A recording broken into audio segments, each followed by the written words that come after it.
Good morning, everybody. Welcome back to the workshop. This week's episode will be a little bit different from other ones. Aladino has come down with an ear infection, so he actually can't wear earphones or headphones at the moment, which is quite difficult because a lot of the work that needs doing does require some form of power tool. We have actually just been sitting in the boat talking about all of the design features and plans that we have going forward, and we thought that that might be an interesting thing to share with you. We have a few stories about how the design has progressed, some conundrums that we are facing, some pieces that we have ordered, some pieces that we are debating between ordering. So we're going to fill you in on the planning side of this refit.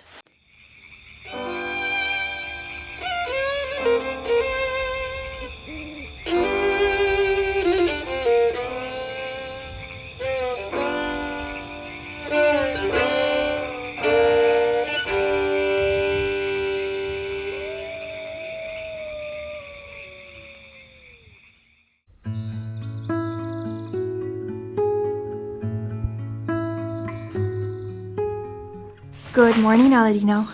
Good morning. How's your ear? Not good. Oh no. Yeah, I think I have an ear infection. But yeah, it's pretty annoying. Yeah. Bothers the sleeping because I usually sleep on my side. So I had to try to sleep on my back, but that doesn't work well. Yeah.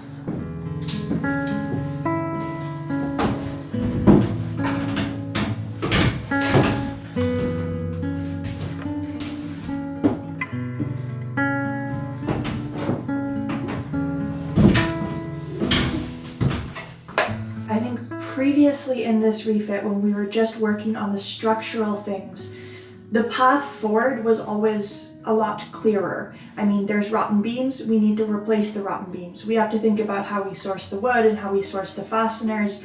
There's not as many options, I suppose, for those sorts of things. And now we're kind of getting to a point where we're deciding on equipment and talking about how we're going to install it and talking about design and how we're going to be rebuilding things. Yeah, we'll fill you in.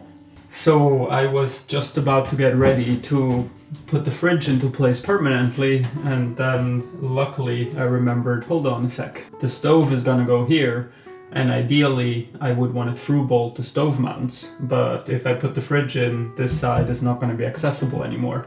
And now that's all done, and you can see that the hardware is mounted. But yeah, this led me to figuring out quite a few other things too. I had the stove in here, but then the door of the cabinet here wouldn't open anymore. So then I moved it back a little bit. It's nice to have the opening porthole right over top. At the end we moved it back about 2 inches, and that works well with the door. So that problem was solved. But then the next thing is by getting this monster sink and by it actually sticking out a little further than we had designed.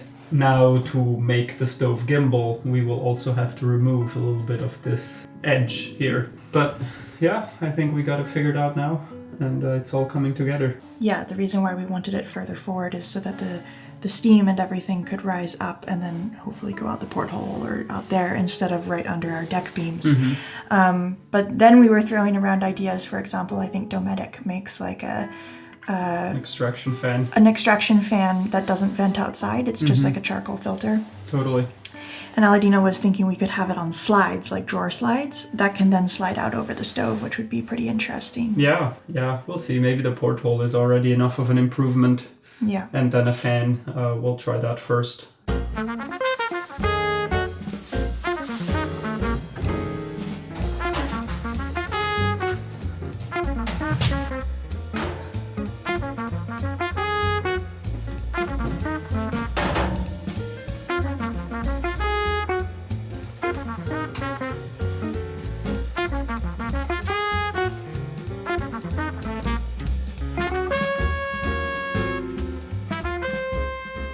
Another thing that we realized when trying to fit all these components together is that our original plan for how and why to install the sink actually doesn't work anymore. This is designed to be a undermount sink, and we were going to make it a top mount sink so that we could just remove it fairly easily at any time in order to access the hot water tank, which we plan on putting right here. Because of this beautiful backsplash, the way that it sort of fits underneath the teak trim prevents us from actually lifting the sink out.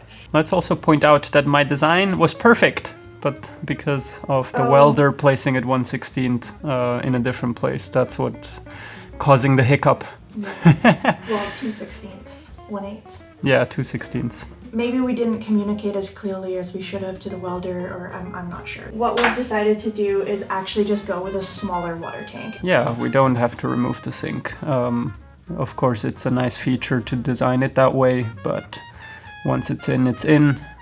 So these are the templates that Aladino made for the water tanks. This is the larger one that was originally being considered. This is a 6-gallon tank. This is a 4-gallon tank. So the 6-gallon tank would fit in here. Oops.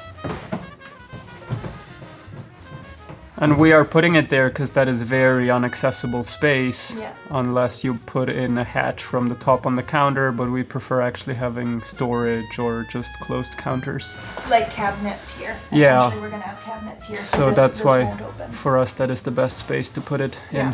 And then this is the smaller one. It's a much more manageable size. I think 4 gallons is still a decent quantity. Because you're mixing with cold water, Of so course. that makes you have more water. Put it in the way it will go. Yeah, so and then this Or one the way just it will have to easily come out. fits in through the door here. And you can turn it within the cabinet here, wherever you want it to go. And then there's also this access hatch right here. So I think this is a better compromise. And then there's all these other little details that you don't realize until you start putting things together. Like, for example, this door here is original. And it's a nice teak door. I don't see any reason to replace it. It's got some nice bronze hardware on it. But the hinges, the way that the hinges are, it actually means that the door is kind of like, it stands proud, so it looks really weird. It doesn't latch properly. We're gonna build a teak frame around it, and I think that will look really lovely anyhow. Totally, but then it protrudes a little more, then you have to see if the stove still gimbals and Yeah. all those things. Yeah. Which it does now. But that's why it's good to get the components in, and it's easier to brainstorm than with just measurements.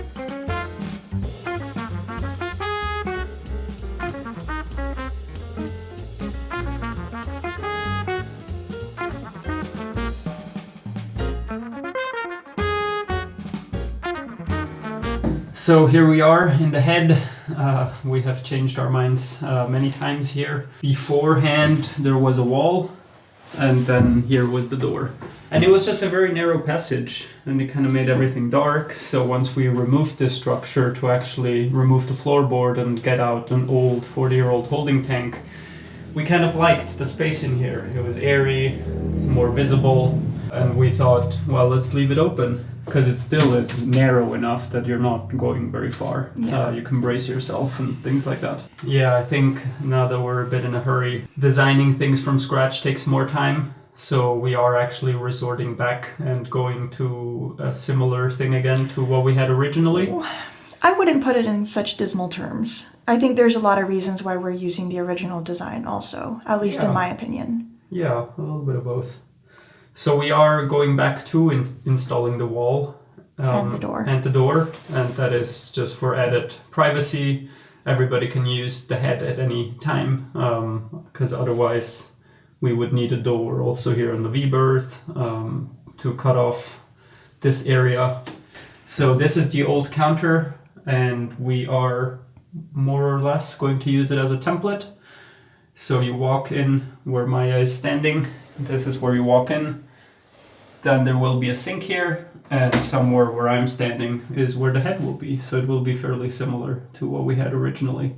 Now we want to experiment and try a composting head. I know that some swing the arms up in the air and run. We are pretty excited about the idea. Well, I wouldn't go that far. Oh, But we've heard good things about it, and we're Yeah. gonna try. Yeah, totally. I'm working on marine heads all the time. They definitely smell. All the reviews we've heard is that composting heads actually smell less than marine heads. Yeah, no, and we've been on boats with some. And Yeah. they were pretty good. But we were just taking the measurements. I should make a template just to position everything correctly, because they are quite large units and they take up a little bit of space. Yeah, a head just needs to be small and functional. So we decided, wherever it does fit, that sounds good to us. And then sink here, and this is where we have the floor space, and also how I've designed things to drain, it's the perfect place for the shower over here. Yeah. So that's the rough plan over here. And there are a lot of thoughts about the shower. Yeah. So shall we talk about some of those? Sure. So when I made the new floor here, I designed it so that this section is actually removable, and the idea was to, in the future, replace it with a teak grate.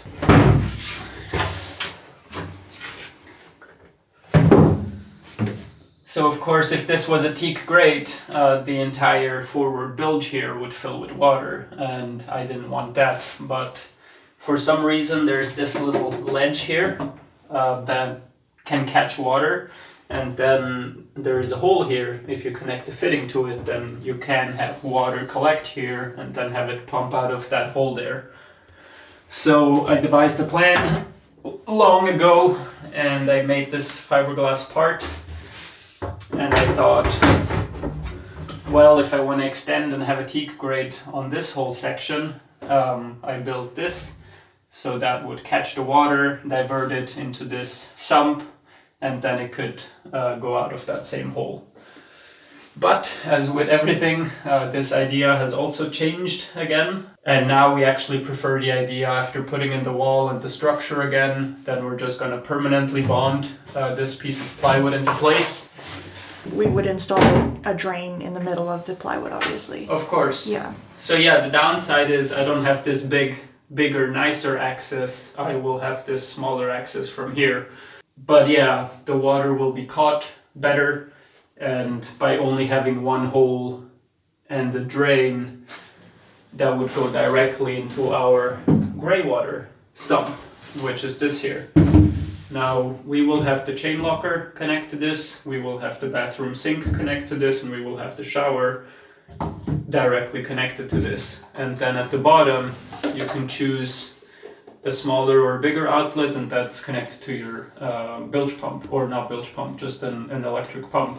This here houses a sensor that senses when there is water collecting in it, so as it's filling up, the pump turns on. And to me, this is really nice because the one drawback of the previous version is you've got a lot of area that ends up having shower water spill all over it, and that's a lot of area that you will have to constantly clean. So we have spent so long talking about this shower, trying to figure out the best way to do it, and it is a really hard thing to incorporate in what is still a smaller boat. I don't know, it's a hard dilemma because I know it's going to be one of those things that is so nice when you need it or when you want it, but that we're also probably not going to use all the time. Like in the tropics, when it's warm enough, it's going to be better to shower just out in the cockpit with a freshwater hose. We still want to design something functional.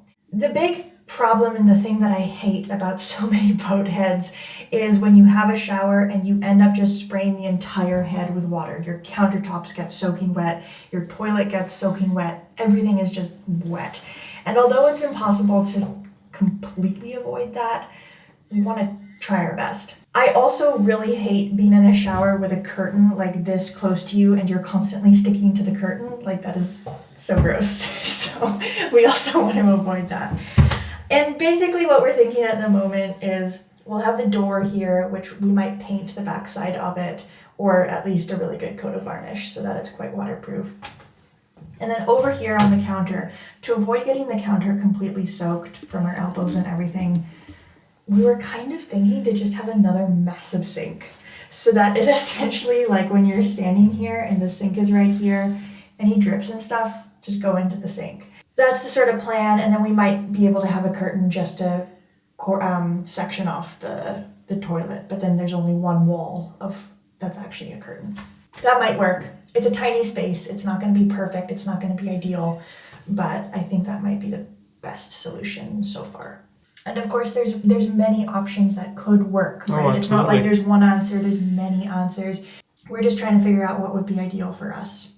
On this side of the head, this is this big ugly chest of drawers that came with the boat that we are totally not in love with. But it's just, I don't know, I think it's one of those things that is what it is. We're not going to completely rebuild it. They work. I mean, these drawers are crude. I would love to have some proper handles too. Like, Maybe we'll coat the plywood so that at least it's not just raw plywood. They're not on sliders, so it's very like, they're very clunky. Over here is the hanging locker. There's our enclosed shower. No?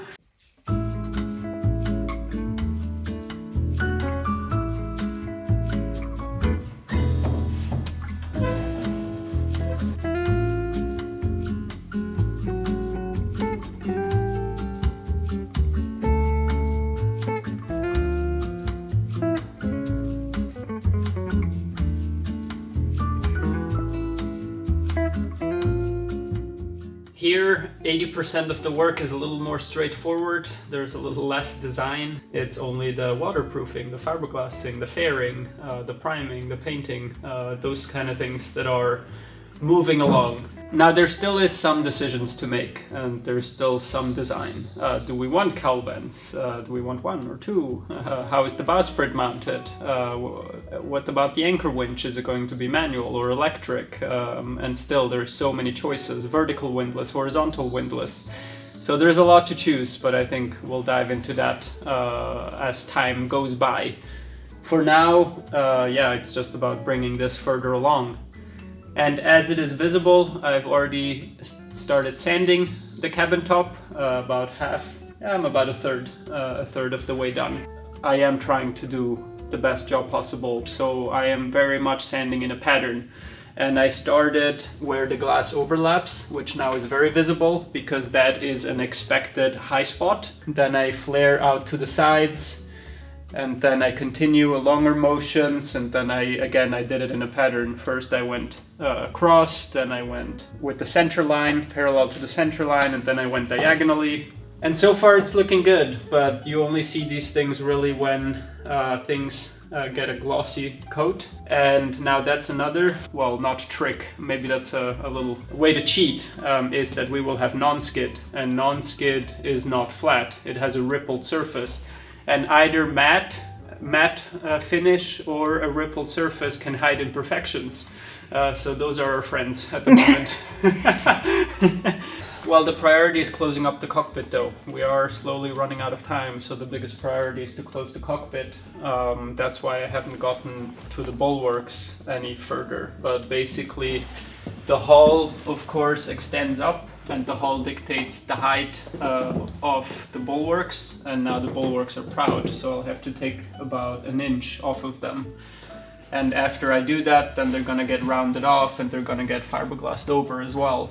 That's why I haven't faired the deck, because there's gonna be another piece of fiberglass that comes onto the deck on this side. And when I have this little tab, that's when I will fair the deck. It's a lot more waterproof than before, and it's getting there. For sure.